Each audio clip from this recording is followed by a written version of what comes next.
Hello বন্ধুরা, তো সবাই কেমন আছো? আশা করি খুবই ভালো আছো। আমি ভালো নেই। मगर क्यों? তার কারণ হচ্ছে আমি আজকে এগিয়ে গিয়েছিলাম অপারেশন হতে। আর নিচে একটা ছবি দেখছো, ওই যে ছবিটা ঘাড়ের নিচে একটা ফোড়া টাইপের হয়েছে, ওইটা অপারেশন করতে গিয়েছিলাম। তো বর্তমানে জন্য অপারেশন হয়ে গেছে। তো আমার ক্যামেরাম্যানকে বলবো একটু পেছনে ঘুরতে, ওইটা যেটা যেটা অপারেশন হয়েছে ওইটা দেখাতে। দেখতে পেয়েছো? তো ক্যামেরাম্যানকে বলবো একটু সামনে চলে আসতে। তো তার জন্য ভিডিও কদিন ধরে আপ ডাউন করে আসবে।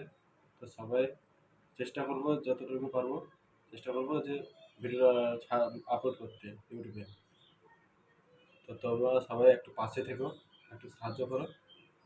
তো আর কিছু বলবো না। তো সবাই একটু পাশে থেকো, ব্যাস এইটুকু।